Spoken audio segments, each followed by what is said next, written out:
So, how to training mode.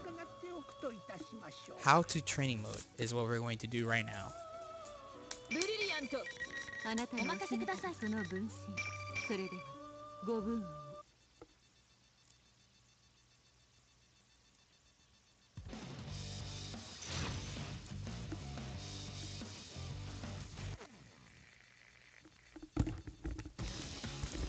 So someone asked me, how do you use training mode? I can practice combos, but I have them all down. What else can I use training mode for? Training mode has so many uses. Obviously, at the start, you're going to be grinding your combos.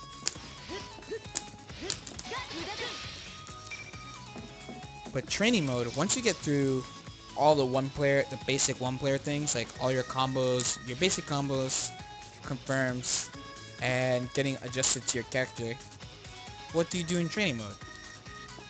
All sorts of things.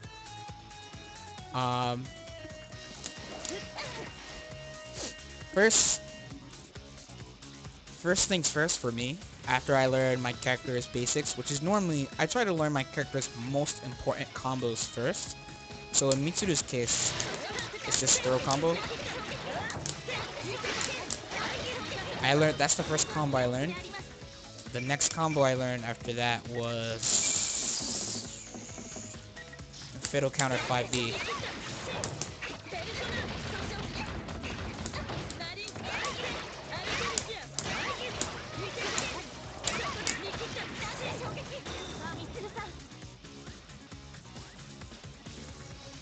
Now after that, it really depends on what game you're playing. So when you're playing an Arxis game, you know you have to worry about proration and stuff. So a bunch of time can be spent in training mode optimizing your combos and finding different ways to use combos and different combo starters. So the good old LK Blade, I just thought of using it after a match playing Soji in casuals, and I came up with a bunch of ways to confirm off it and what the best damage was. So that's actually the best combo you can do. If you try to do this standard mixing combo off this, you'll miss. So it's pretty important that you know these things. So A, your combos don't drop, and B, you can maximize the amount of damage you can do. Because you could definitely do something like and be done with it, but you're losing around 800 damage that way. So it's pretty important in Arxis games to, well, any game, but in Arxis games specifically, to understand what your moves properties are and how to optimize them. Besides that, you can mess around with your character's specific properties. So I spent plenty of time in training mode investigating Mitsuru's persona moves because I don't feel like they were explored very well, and I managed to find quite a few things. Between how to use Dwa and how to make Dwa safer, and how to extend pressure, special properties of 5C, jump C, her whips. There's all sorts of small, minor things you can test on different moves that you can use to your advantage, especially people don't know. The best part about training mode and investigating your moves properties and seeing if there's more to them than what people are just saying is that you will have information that other people don't know. And fighting games are a game about information. If you have anything that the opponent doesn't know, that's greatly beneficial to you. Greatly beneficial to you. A good example is this setup. Oh, I still encounter it. This setup, which I still feel like I'm the only person who uses this.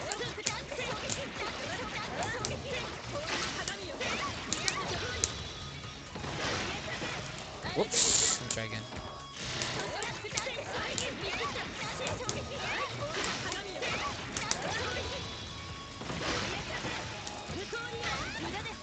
So that doesn't really look like anything special, but the first hit of Mitsuru's whips actually all have spin state.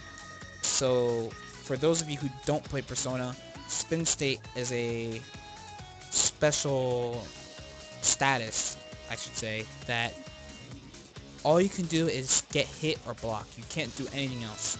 So people tend to, once they manage to have the freeze from this, which you only have to wiggle a stick 5 or 6 times, they'll try like BB or maybe mash roll or maybe be holding up or something. So if they are doing anything but block, they'll get hit by jump D. And it's a very, very easy hit confirm because the second hit of jump D has a ton of hit stun. You can just confirm with this and combo.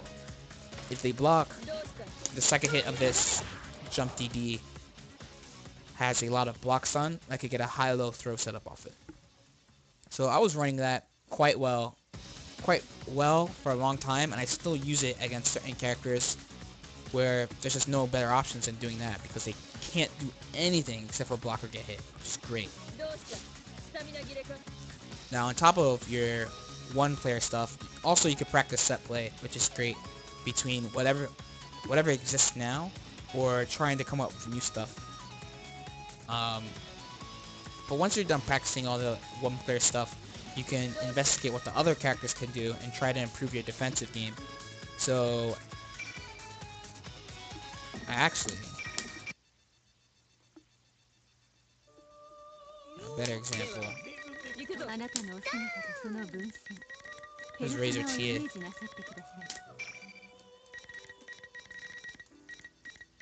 It's gotta be the classroom.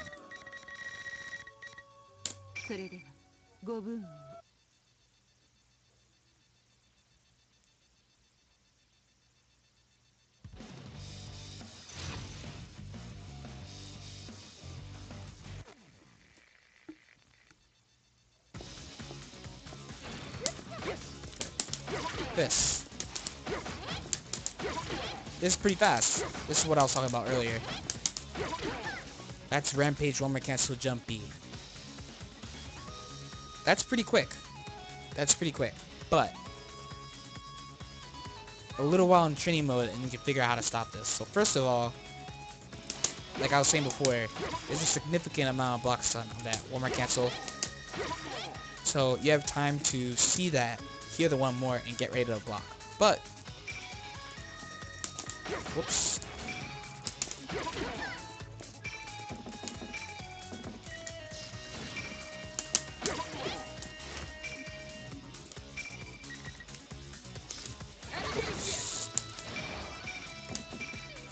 She can also do a low, so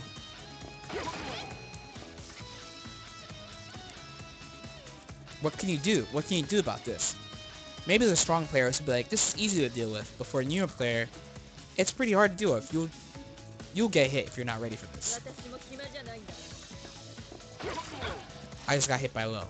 So once you see that a couple times, you'll just be ready to stand up. Other players will do Rampage, Romer, Cancel, low, 2A. A little time in training mode, you can find out you can stop both of these with pretty simple option select.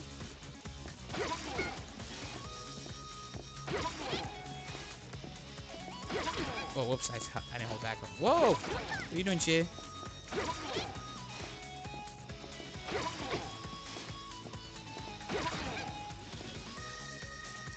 So, holding back and switching to low later because there's no way for Chia to get to the ground fast enough to make that a true 50-50. If you didn't check that in training mode, or if you didn't have someone tell you that, you might not know. So you can use training mode to pick apart specific spots of the opponent's offense and try to find specific answers for it. You can also, I actually like doing this too.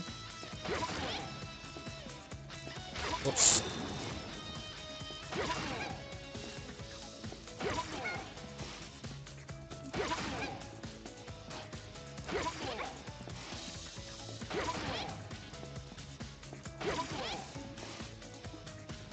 Up back. Up back is a little easier. I use both because they're actually some really cute people.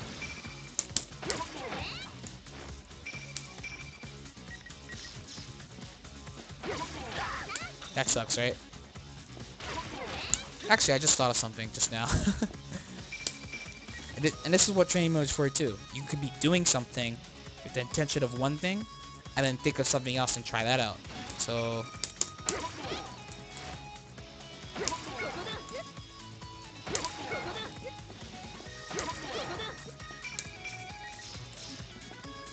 oops.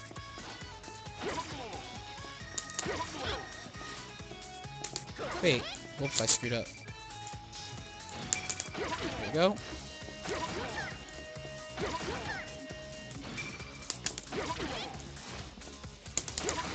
Yep, there's another way to beat it. Just found another way to beat that. So, multiple ways to beat that. Or, you want, here's a little shenanigans for you. Whoops. Whoops.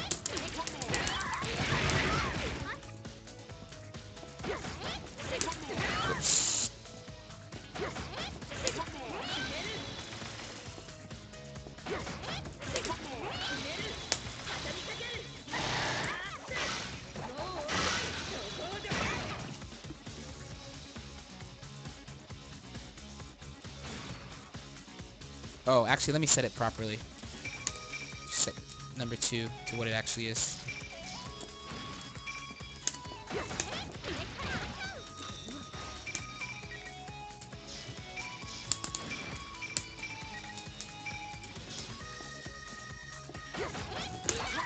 Too quick. Ah. 3.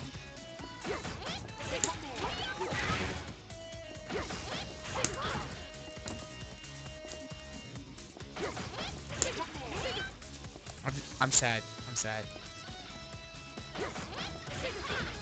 Why is it not coming out? Okay, I'll do the easier one.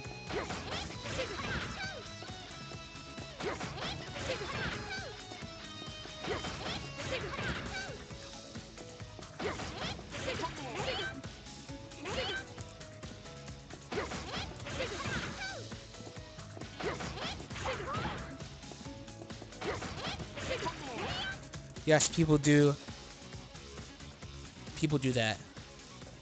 People do that.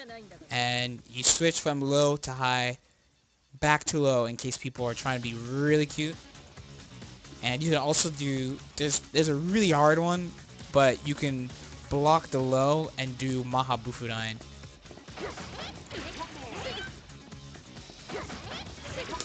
But it's really hard to do. It's pretty difficult to do, so I just do the guard one. And of course you can do, wow, I'm free. There's a jump one too that's pretty difficult because of how much block stun there is. Just switching your guard is the easiest. Doing the Maha Bufudan one's the hardest. The jump one's like meh. But you can find a bunch of small things in people's offense that you could pick apart. It would take a combination of sitting down with whatever data is available. So Persona's case, Gatlings, and reflecting on what gives you personally problems. Let's say Aegis. So I mean, I got lit up by Aegis at Evo. I got lit up by Yume. But something I didn't consider was this is our only jump cancelable normal on block. But in the corner, they like doing these kind of strings. Where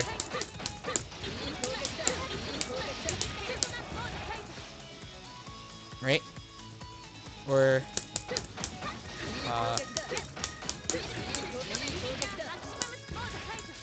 let's set him to record. Set Aegis to record. This is a string that Yume used on me.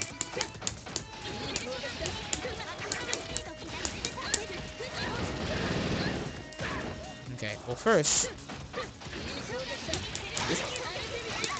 that's actually what I was doing to him in casuals. That's why in tournament he replaced it with this. Whoops.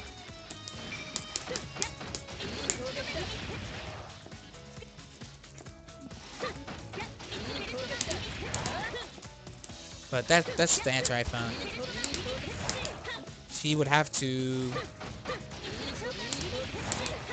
Well, what's my 2B? Whoops. If she did this, it might get me, but I don't think it would. Ah, too fast. Nope.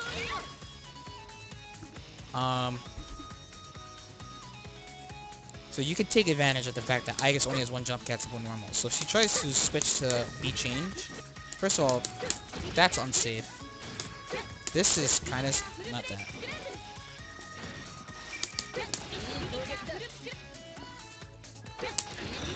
My other thing I wanted to check is when I can use counter assault, because counter assault, because she only has one jump cancelable normal. Take a character like Narukami. Narukami is really hard to counter assault because he has a ton of jump cancelable normals. But I guess really the only way she could stop you is that should boost the counter assault if my tests were right. Oh no, it's using meter. That's the only way she could stop it. After 5A. 5A she just jumped.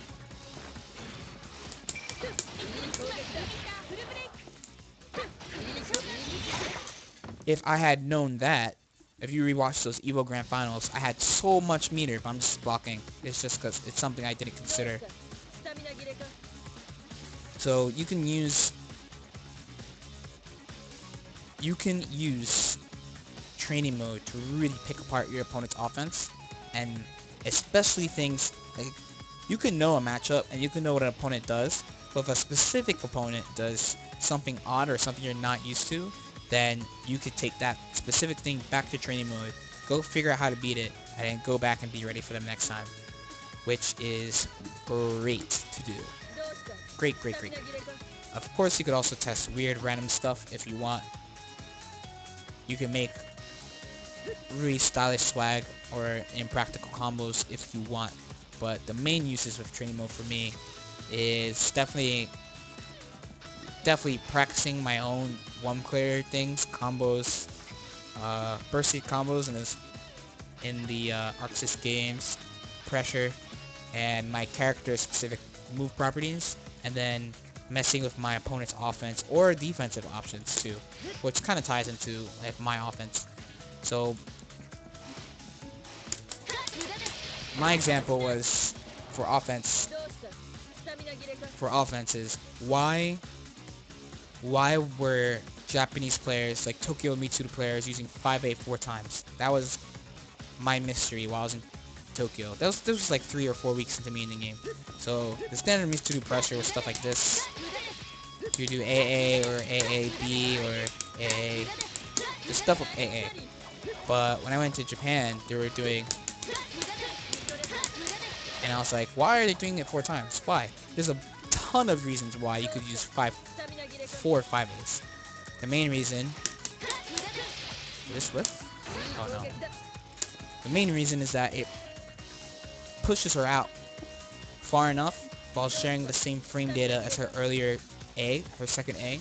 So it pushes her far out and makes her safe to a lot of things, which is great for her and really shitty for the opponent. You can also test like neutral things or footsie things in the case of Street Fighter. I think it's a lot more important in Street Fighter, but there's sometimes really small things you could take advantage of in Arxis games. For example, let's...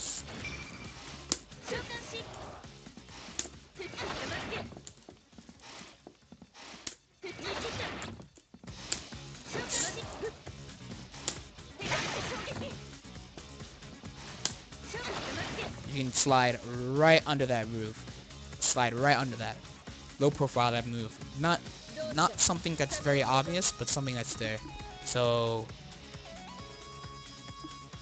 if you smelled something, if you saw someone else do something, if I saw Chie 2A that move, I would go into training mode and try to sweep that. Because Mitsuru's sweep is a low profile move. Any questions? Any other training mode questions?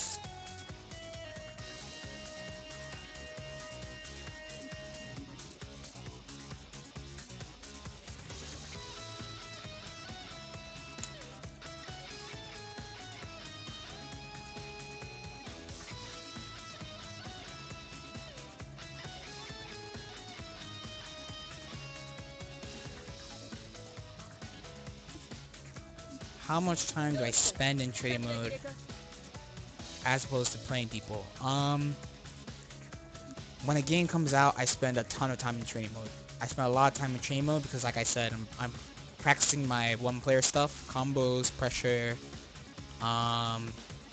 set play. As the game goes on, my training mode time goes down, but I still do spend a decent amount of time in training mode because there's still small things you could take advantage of or research, like how to deal with opponents' things that either I saw someone else do or I thought of. A really good example is just a bunch of the Shadow Labyrinth stuff I've been testing and using. That I thought of because I didn't know Mitsuru's Charge 5B Feint was even on block. So once I found that out, I was like, whoa, you can actually do some pretty cool stuff with this against this character if you want. So it used to be that once I got my one-player stuff down, I didn't really do too much training mode, just maybe practicing new setups that came out and testing just random things. But now I spend a good amount of time in training mode, but not too much. Not too much. Never as much as I did when the game first comes out. Worst matchups with Mitsuru. Chie. Chie, easy. Chie is her only bad matchup, in my opinion. Every other match, if you have the knowledge, you'll win. Chie, if you have the knowledge, you'll win, but it's definitely not in her favor.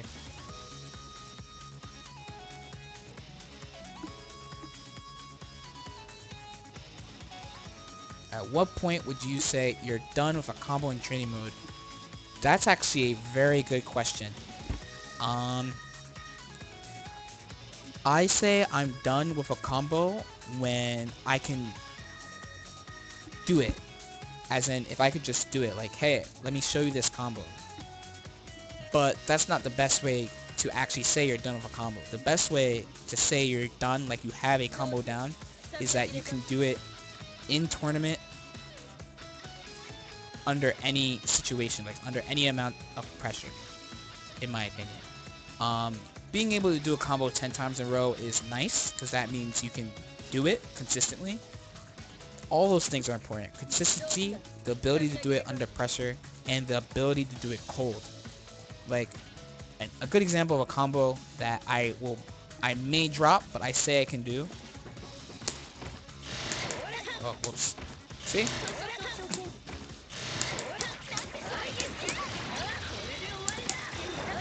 But, see, I dropped that combo 3 times, and that, I just said that throw combo is Mitsuru's most important combo. But if it was a match, I'm 100% confident I would hit that.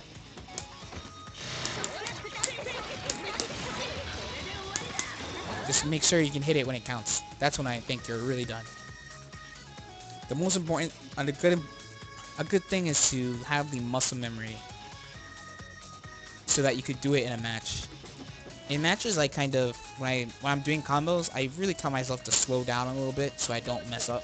I tend to rush when I try to show people things and mess up a lot. So in tournament, I try to ignore that people are watching me play and try to slow down my combos so I don't drop. I still will drop occasionally anyway, because of a mistake or whatever, but for the most part, I'd say I'm consistent.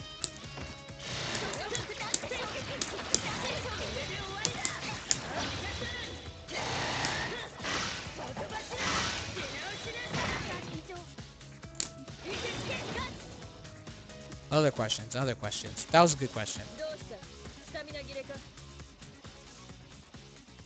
The best is if you could do it 10 times in a row in a match. Like if someone just keeps letting themselves get hit and you can still combo them consistently. So even if you mess up in training mode, it's okay as long as you have the muscle memory and the consistency in matches. Because it only really matters in matches.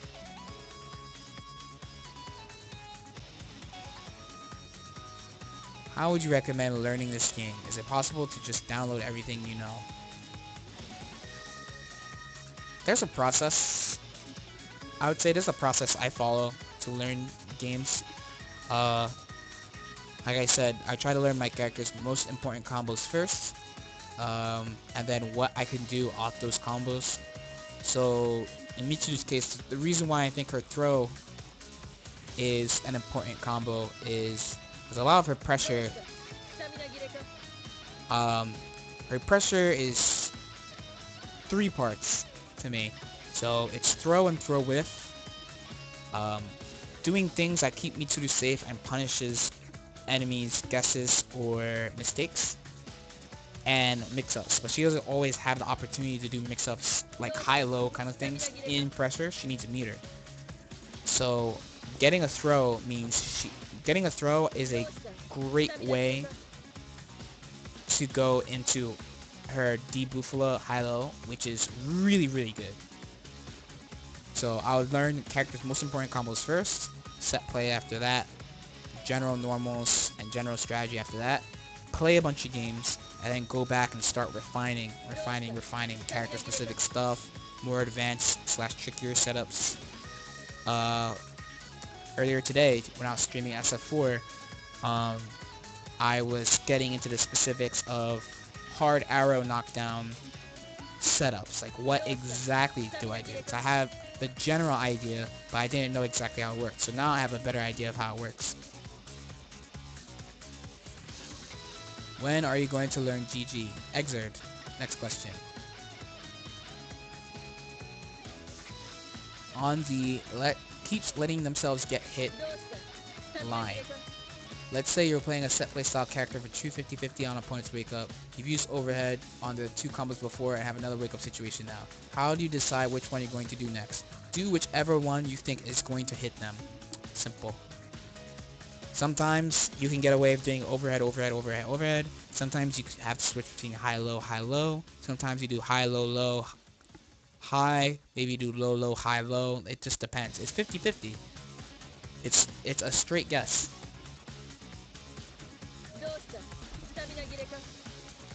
I think a good note I'd like to make is, this is a personal thing, I like to default to opposite of what the common guard is. And then if I'm playing a strong player, then it's different. But I mean, to be quite honest, people lose to delay low, so when I knock them down and do the Buffalo, the first thing I do is delay low. If they block that, then I'm like, okay, now what? But the best is if you can just solidify before you do it what you're going to do. If there's something that the opponent can if you can take a cue from your opponent a little bit to see what they're vulnerable to, then that's great. But in the case that you don't have that, you just have to decide.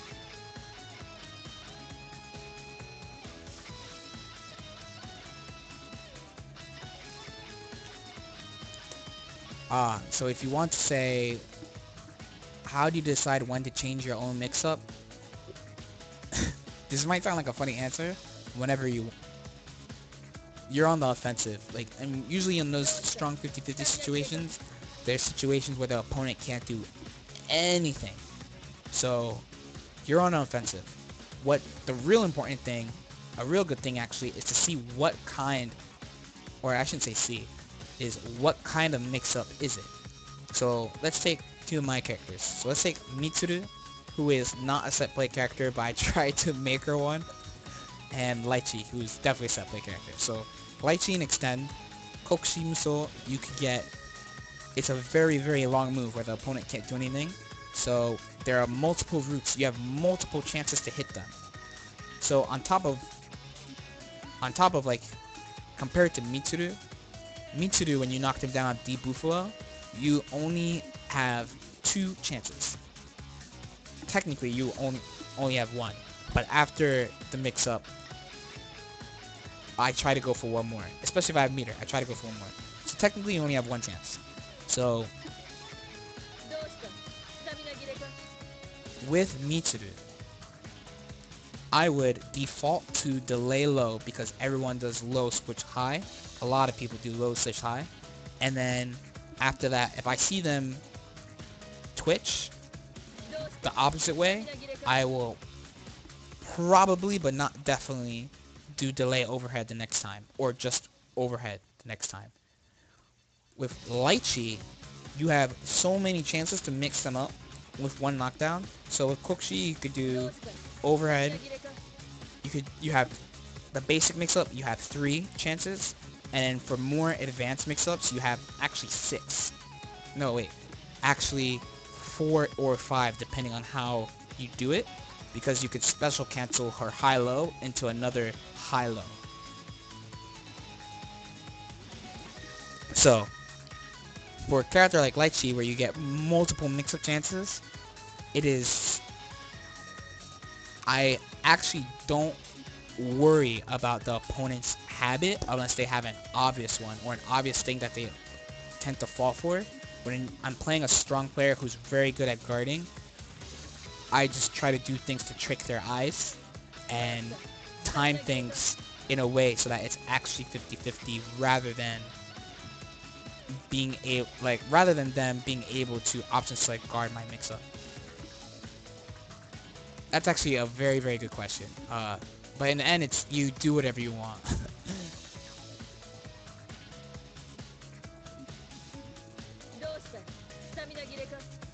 Other questions. I'll go till 12:30. That was actually a great question.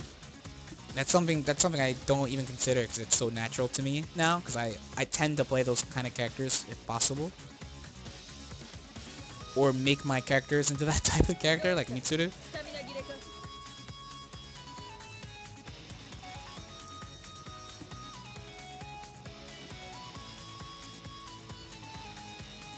What is a set play character? Okay.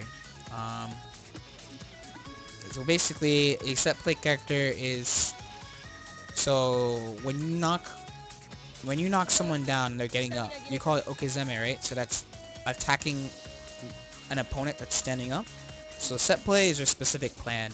So for Aegis, since we have Aegis here, so when she's not in Awakening, you can do the normal, just your normal Debufula plan. Set it up, get ready to block the reversal, OS guard the reversal, and then do high-low. Fine. When she's in Awakening, she has a super that's faster than 6 frames, so I can't do the standard Debufula setup. So I have to do a different setup to make sure that I can stop all her options and still have offense, high-low, and then go into the same setup. So that's set play. Set play is essentially your specific plan for attacking the opponent on wake up. Preferably stopping most of, if not all of, their options while getting to attack. And then on block, stay safe, and on hit, repeat the setup.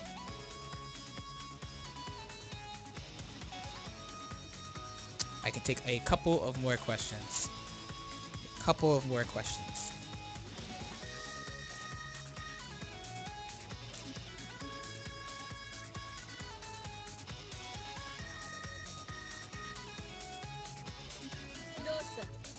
A good thing to keep in mind is that you're probably not going to develop new set play at the start. It's a good idea to just see what other people are doing and copying them. And then once you play your character for a while and notice gaps where you can put stuff in, or certain knockdowns or situations, where you feel like what you're doing is not good enough, then there you can try to develop things.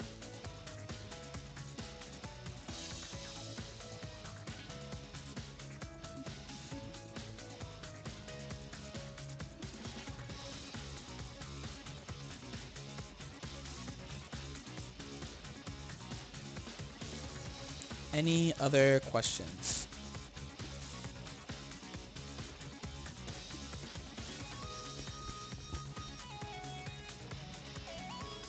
Any Other questions? Serious last call.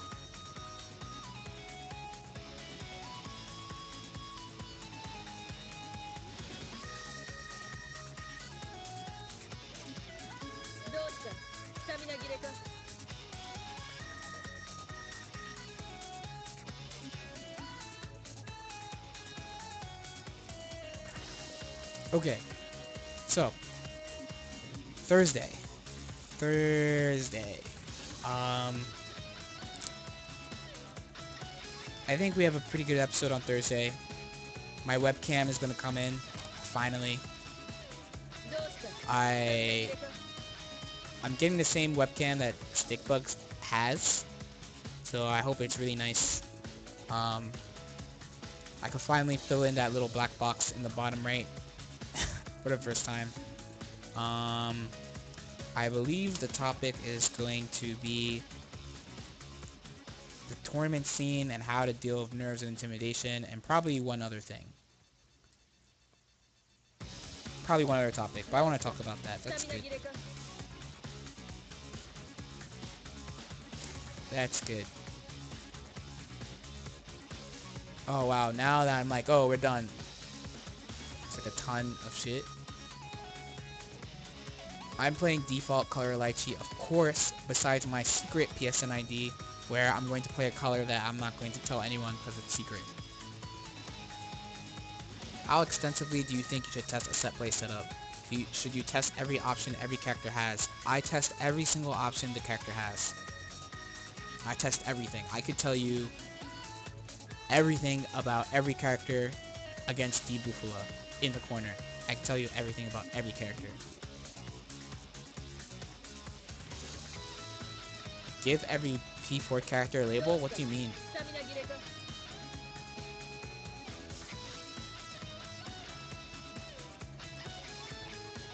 Like, I don't mean test every single move against D Buffalo, but test every single logical answer to the move. So I can actually tell you everything Iris can do against that move. And everything that Mitsuru can do to beat it. Mitsuru is, it's overwhelmingly in Mitsuru's favor doing that setup to Iris. So you're gonna want to test the things that could actually beat it, not things that would not beat it. So I wouldn't test mashing against D Buffalo. It doesn't make sense. It's not gonna win, obviously. But you want to test like reversal stuff or maybe other things that the character has specifically that they could use to get through it. What about Akiko? Yes, I could tell you everything Akiko could do against D Buffalo and everything that Mitsuru could do to stop it. Every single character. I tested everything on every character. So, see, in that case, in Mitsuru's case, then what you want is when you do, first of all, when you do that setup, you want to judge the risk return. Like, so that setup beats all Mitsuru's options, but SP Dwa, right? So, how worth it is it? So, what does the answer that stopped SP Dwa do versus the other options? Does it lose to all the others? And is it obvious that you're doing it?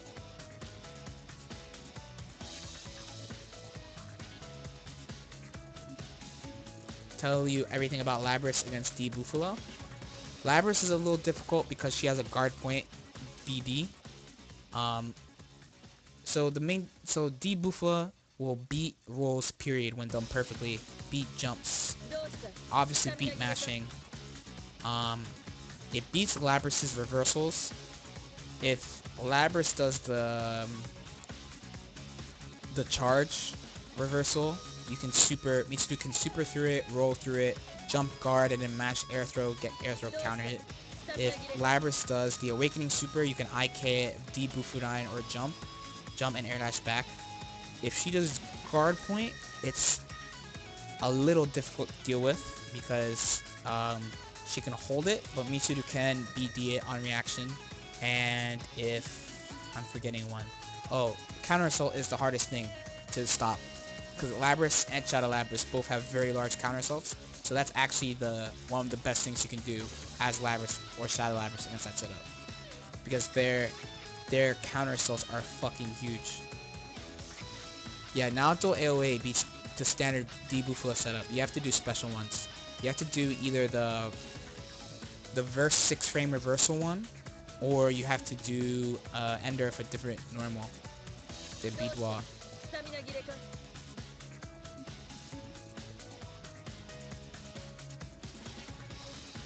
Well, finding gaps for air throw is easy.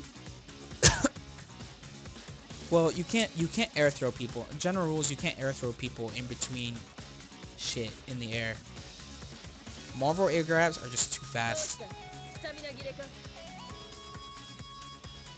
What's nice, what you can do is like punish random stuff with air throw. Like I was just saying, you could punish the Labrys charge super with air throw.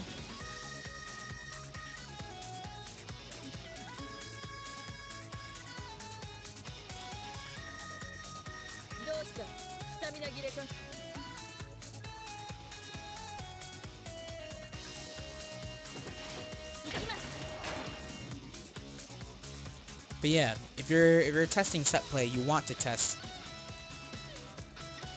everything. Everything that's reasonable and logical.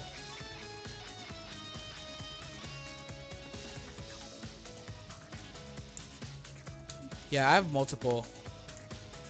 It's not really swag though. It's just air dash back jump D. It's nothing special. Standard shit. But you do get that.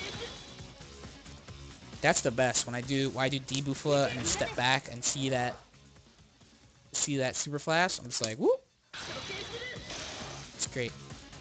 Okay, any final questions though? That was a good question. So I can take one more good question or I just end it.